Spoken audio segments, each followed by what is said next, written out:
দারুণ স্বাদের তালের এই পিঠেটি এতটাই নরম তুলতুলে আর দেখতে এতটাই সুন্দর হয় যে দেখলেই কিন্তু খেতে ইচ্ছে করবে।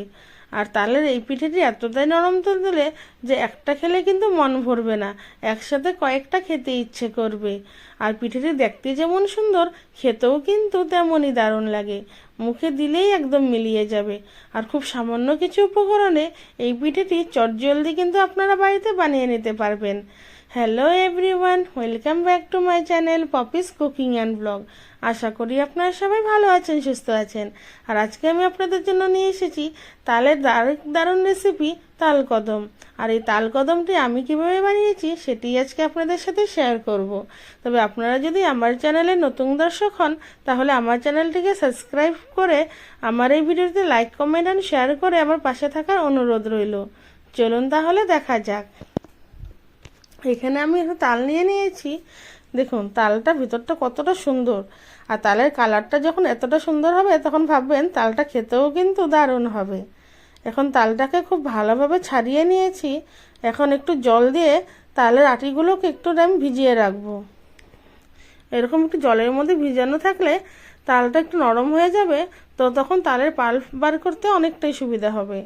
তো আমি এরকম একটা গ্রেটার নিয়ে নিয়েছি, ওর মধ্যে এরকম ঘষে ঘষে সম্পূর্ণ তালের পাল্প দেখুন সুন্দর করে বের করে নিচ্ছি। এরকম করে এক এক করে আমি সমস্ত তালের আটিগুলোর থেকে তালের পাল্প দেখুন বের করে নিয়েছি। এখানে আমি দুটো তাল নিয়েছি, দুটো তালের এতটুকখানি তালের পাল্প হয়েছে। এখন এটাকে একটা চালনির মধ্যে নিয়ে এইভাবে ছেঁকে নিব। এইভাবে ছেঁকে নিলে তালের পাল্পের মধ্যে যে অল্প একটু তালের আঁশগুলো থাকে সেগুলো কিন্তু সমস্তটা বের হয়ে যাবে।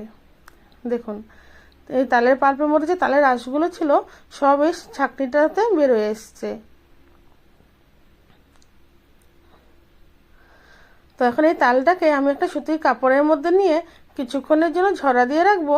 তাতে করে তালের মধ্যে যে এক্সট্রা জলটা থাকে সেটাও বের হয়ে যাবে, আর তালের মধ্যে যে একটু তিতকুটো ভাব থাকে সেটাও কিন্তু চলে যাবে।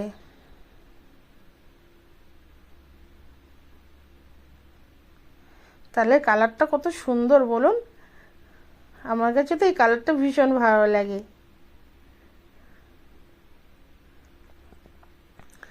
তো তাল কদম বানানোর জন্য আমি এখন একটা ফ্রাইং প্যান নিয়ে নিব, আর ওর মধ্যে নিয়ে নিব তার আগে পুরটাকে বানিয়ে নিব। ওখানে আমি 1 বাটি পরিমাণে তালের পাল্প নিয়েছি, তার সাথে নিয়েছি সমান পরিমাণে চালের গুঁড়ো, আর এখানে আমি দিলাম নারকেল গুঁড়ো, আর দিয়ে দিলাম গুড়।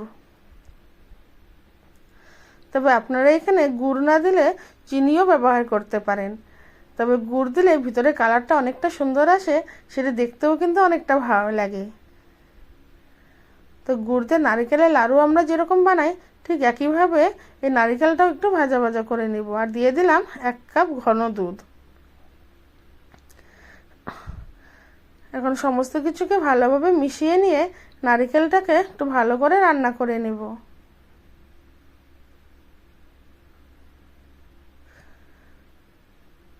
নারকেলের লাড়ু যেরকম বানাই ঠিক ততটাভাবে পাক দিব না, ওরকম করলে কিন্তু পরে ভিতরটা বেশি শক্ত হয়ে যাবে। জাস্ট অল্প একটু যখন দুধটা শুকিয়ে আসবে আর নারকেলটা হালকা ভাজা ভাজা হয়ে যাবে, ওই পর্যায়ে এই পুরটাকে নামিয়ে নেব।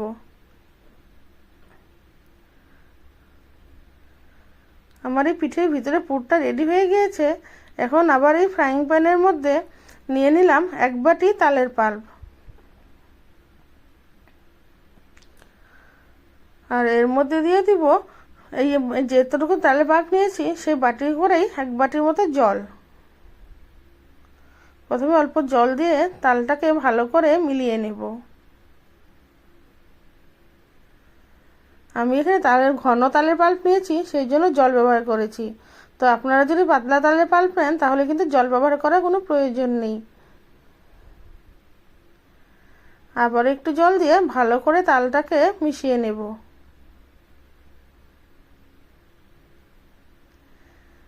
দিয়ে দিলাম 1/3 স্পুন নুন। নুন দিয়ে তালটাকে আবার ভালো করে একটু মিশিয়ে নিলাম। এখন এর মধ্যে দিয়ে দিব অল্প অল্প করে চালের গুঁড়ো। চালের গুঁড়োটা অল্প অল্প করে দিয়ে নিয়ে ভালো করে তালের সাথে মিশিয়ে নেব।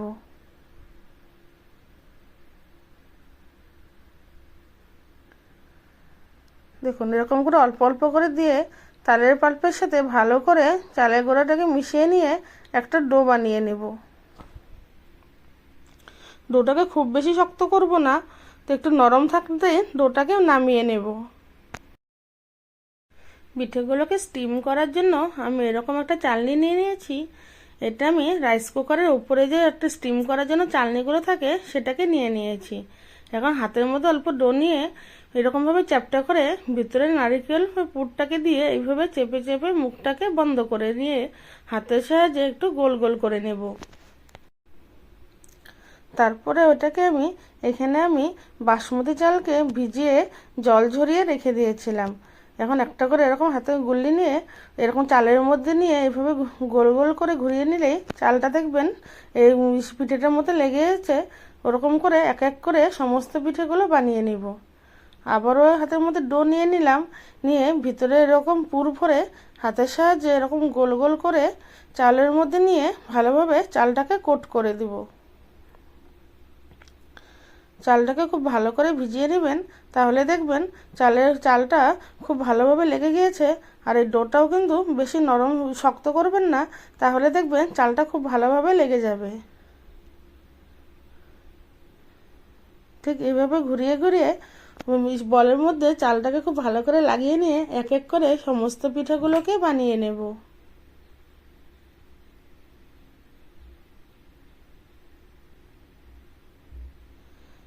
সত্যি বলছি এই পিঠেগুলো খেতে কিন্তু দারুণ লাগে।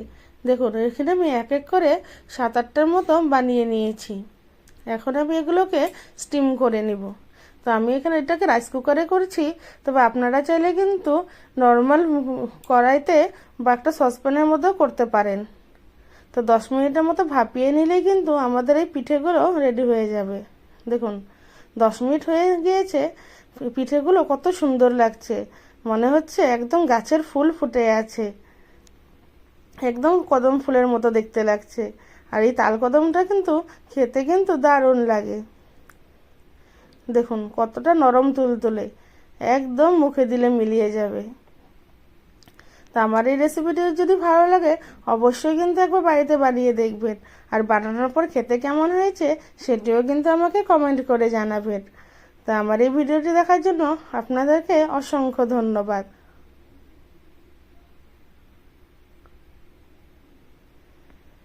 এই তালের দিনে একদিন কিন্তু অবশ্যই এই পিঠেটা বাড়িতে বানিয়ে দেখুন। সত্যি বলছি খেতে এতটাই ভালো লাগে যে একটা খেলে কিন্তু কোনোভাবেই মন ভরবে না। আর যখন বানাবেন কয়েকটা বেশি করে বানাবেন, দেখবেন যাকেই খাওয়াবেন একবার খেলে 4-5টার ডিমান্ড আসবে।